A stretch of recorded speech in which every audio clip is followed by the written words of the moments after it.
চলেছিলাম একটা সাঁওতাল পাড়ার দিকে। বাছে পরিচয় দুটি সাঁওতাল কিশোরের সাথে।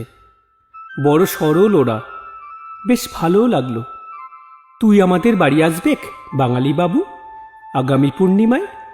শান্ত দুটি কালো চোখে আকুতি ভরা চাহনিতে ওদেরই একজন জানতে চাইলে আমার কাছে, কি জানি তার কথায় কোনো জাদু ছিল কিনা, না তার চোখ দুটোই মুগ্ধ করেছিল। না বলতে পারলুম না, বললুম যাব।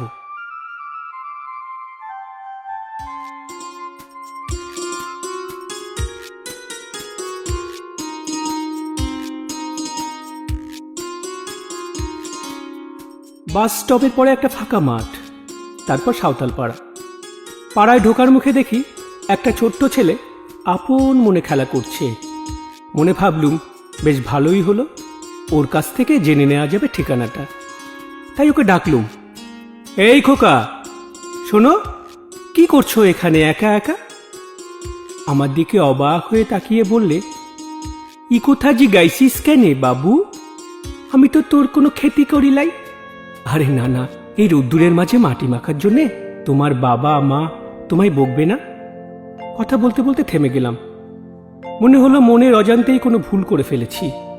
ছলো ছলো চোখে আমার দিকে তাকিয়ে থেকে বললে, আমার তো মালাই বাবু, সে তো মরে গেছে আমার জন্মের সময়। আর আমার বাবারে পিটাই পিটাই খুন করিছে ওই জোরদারের লোকেরা। তুই বিশ্বাস কর বাবু, আমার বাবা চুরি করে লাই, চোরাই মাল দেখি ফেলিল, লেকিন পাচার করতে রাজি হলেক নাই।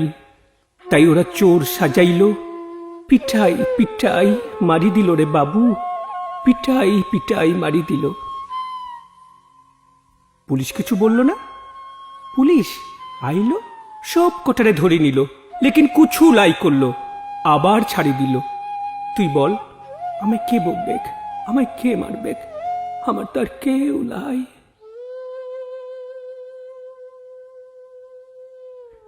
আমার মাথাটা নিচু হয়ে এলো।